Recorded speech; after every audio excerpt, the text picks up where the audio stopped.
Well, good evening, everyone. What a stormy, kind of ugly, gross, gray, wet day it is outside. And but what a better day to create something in the kitchen. So, I came home this afternoon and I thought, I don't really want to go out and do anything because it was so miserable out. And I thought, you know what? I've always wanted to. There's something I've wanted to do for a long time, and I thought maybe today's the day. Why not, right? It's crappy out. Let's just get busy in the kitchen.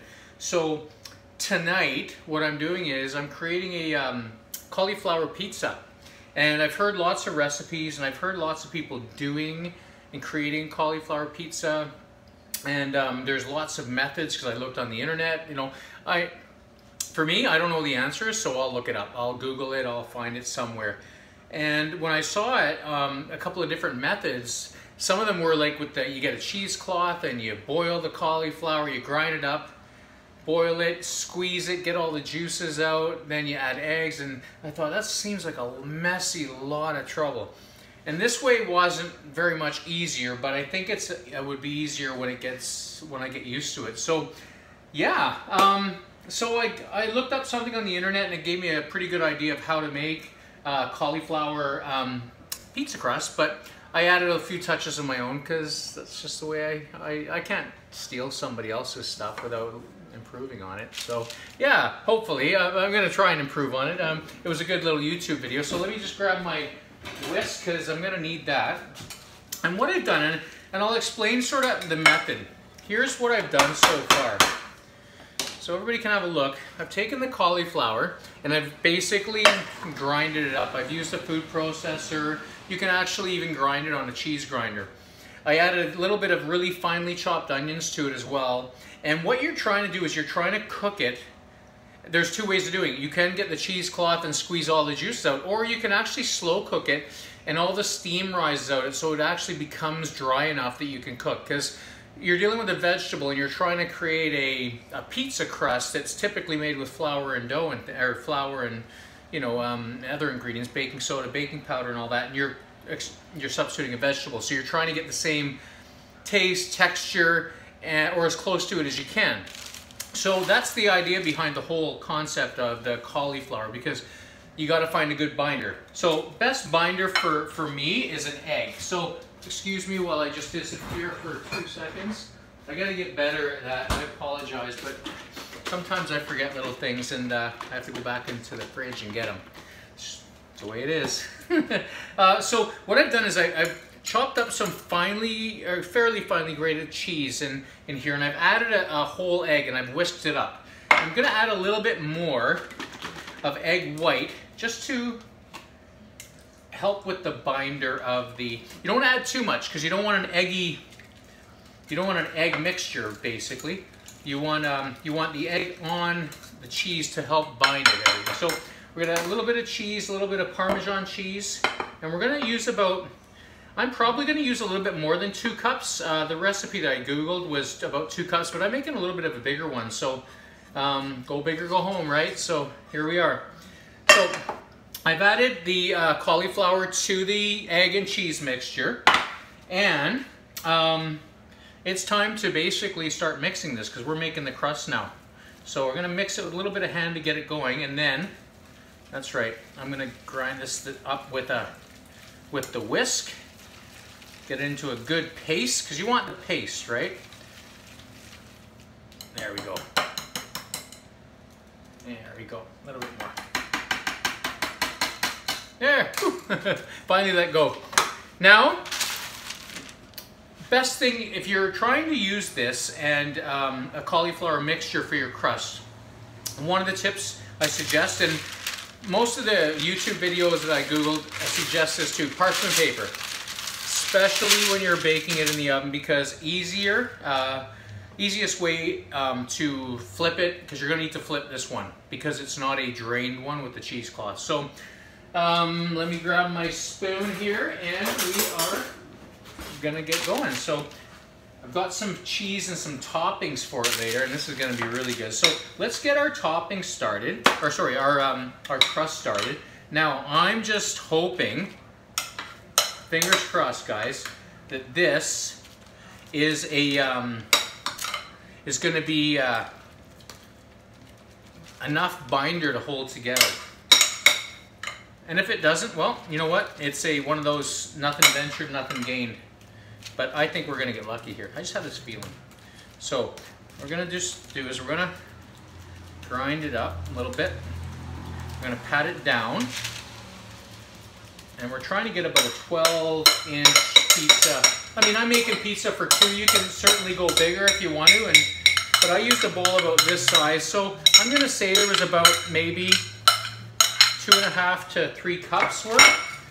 But once we grind it all down, you see what I'm doing here? I'm actually meshing it down to spread it out.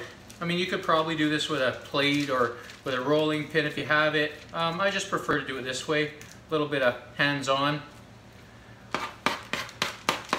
Now, here's the cool part.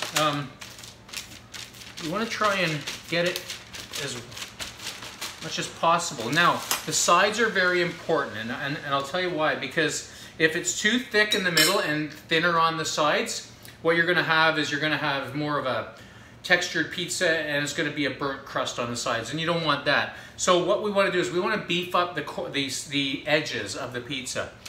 So all we're going to do, we're going to shrink the pizza basically by just using our hand and pinching slightly the edge of the pizza around to get that sort of look. I'm really excited about this, and we might be able to do a little bit more of a pinch near the edges. Try and expand a little bit. I want it to look, I mean, we want it to be authentic. We want those edges. It's important that the edges work, because you're kind of holding.